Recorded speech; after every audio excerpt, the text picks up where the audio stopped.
नमस्कार, मैं भूमिका सिंह किरदार न्यूज़ से। आज हम लोग आए हैं पाडा मंडी की कच्ची बस्ती में, जहां पर आप लोग देख रहे हैं कि यहां काफ़ी सारी गाड़ियां लॉकडाउन के दौरान खड़ी है। जो कई गाड़ियां यहां पे किस्तों पे ली गई है, लोन पे चल रही है और लोगों के पास की बहुत ज़्यादा समस्या है। यहाँ खाने के लिए लोगों के पास में बिल्कुल अन्न का दाना नहीं है और लॉकडाउन से अब तक ये लोग इतने परेशान हो रहे हैं कि इनकी रोजी रोटी चलना बड़ा ही मुश्किल हो गया है। लॉकडाउन के चलते हुए लोगों की गाड़ियों की किस्तों में क्या कोई रियायत देगी सरकार? क्या इन लोगों को खाद्य सामग्री मिल पाएगी? इसी की चर्चा को लेकर आज ये लोग बहुत परेशान हैं। जैसा कि आप देख सकते हैं कि कितनी गाड़ियां यहाँ पे खड़ी है और जो डेली चलती है, डेली लेके आते हैं, डेली खाते हैं, उनके पास आज खाने का कोई भी साधन नहीं है। मैं आपसे पूछना चाहती हूँ, आप क्या इस कच्ची बस्ती में रहते हैं? जी हाँ। और यहाँ पे आपको दिन ब दिन खाने के लिए सभी सामग्री कुछ भी नहीं मिल रहा, कुछ भी नहीं मिल रहा, कुछ भी। 3 दिन होगा चाय पिए हुए, काली चाय भी बच्चों के लिए नहीं है, परेशान है सब। आपको यहाँ पे गवर्नमेंट की तरफ से कुछ भी नहीं आया, गवर्नमेंट की तरफ से कुछ भी नहीं आया हमारे पास। तो यहाँ पे राशन आपको मिल रहा कुछ भी नहीं मिल रहा है, 1 रुपया भी नहीं दे रहा, कोई राशन नहीं दे रहा। जैसे कि पहुंचे हैं यहाँ पे कच्ची बस्ती के मकानों के पास में, आप देख रहे हैं ये लोग किस तरह के कच्ची बस्ती के मकानों में रहते हैं। यहाँ पे सभी मजदूर वर्ग ही रह रहा है। यहाँ पे हमने जैसा सर्वे किया है उससे पता चला है यहाँ पे लोगों के राशन कार्ड भी बड़ी मुश्किल से मिले हैं और सरकारी जो सुविधाएं अभी सरकार दे रही है वो इन लोगों तक नहीं पहुँच पाई है। और इसकी ज़्यादा जानकारी हम इनसे लेंगे। कि तो आप मुझे बताइए, आपको किस तरह की परेशानियां यहाँ देखने को मिल रही है? वहाँ में तो सब तरह की परेशानी है। हमारे यहाँ कोई सुविधा नहीं है, ना कोई आटा, ना चून, ना हमारे बच्चे रो रहे हैं, कर रहे हैं।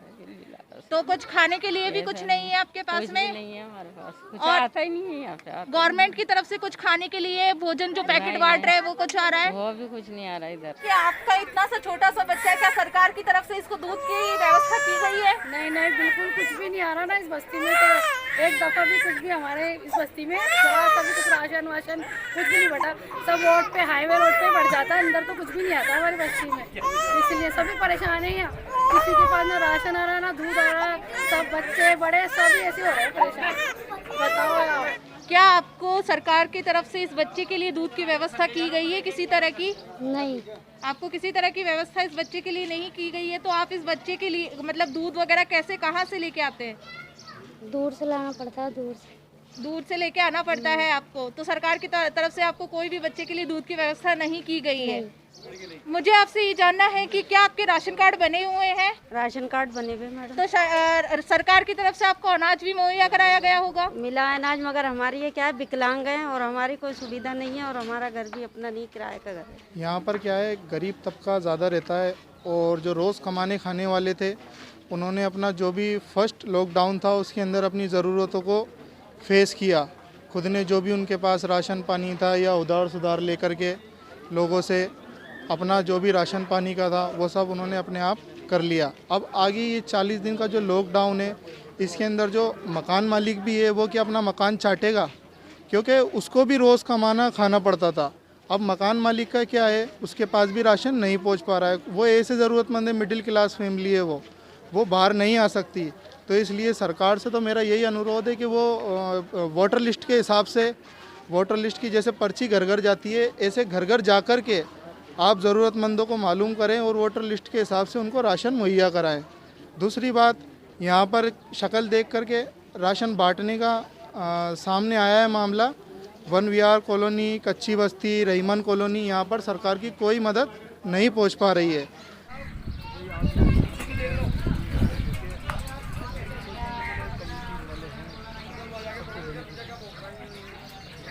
आप देख रही हैं मैडम कितना व्यक्ति यहाँ आ रहा है और कितना लोग परेशान हैं।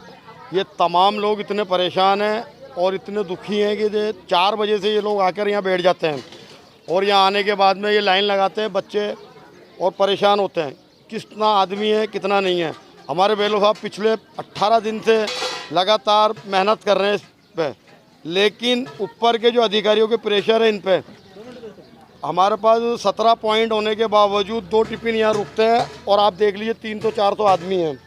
इनका हम भरपाई नहीं कर पाते हैं। जब ये भूखे जाते हैं तो हम परेशान होते हैं और हमारे बेलो साहब भी परेशान होते हैं। सर्वे के अनुसार हम एक बीएलओ के पास में पहुंचे हैं और उनसे जानना चाहेंगे, आपके पास में ये जितना भी खाने का खाद्य सामग्री है ये आपको कहां से मुहैया करवाई जा रही है? खाद्य सामग्री आप कहां से लेके आ रहे हैं? ये खाद्य सामग्री हमें कलेक्ट्रेट की तरफ से प्रोवाइड कराई जाती है, गवर्नमेंट डिपार्टमेंट की तरफ से। इसमें यहाँ ट्रांसपोर्ट नगर से जयसिंहपुरा खोर तक मुझे इसका फूड इंचार्ज बना रखा है। यहाँ 16 कच्ची बस्तियाँ हैं इस रोड के ऊपर। इन 16 कच्ची बस्तियों के लिए यहाँ पर हमारे पास ओनली 15 टिफ़िन खाना आ रहा है, जिसमें करीब नियर अबाउट 3000 लोगों को खाना यहाँ चाहिए। लेकिन उसके हिसाब से हमें यहाँ कुछ ये कम है। हमने उसके लिए गवर्नमेंट को प्रपोजल भी भेजा है कि यहाँ थोड़ा और बढ़ाया जावे।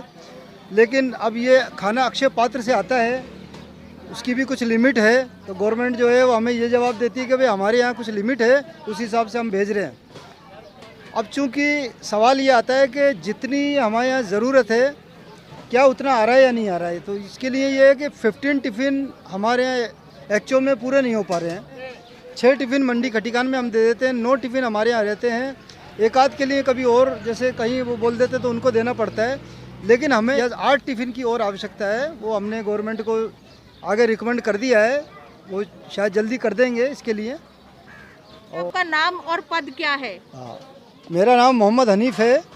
मैं BLO हूँ, यहाँ गवर्नमेंट की तरफ से डेप्यूट हूँ।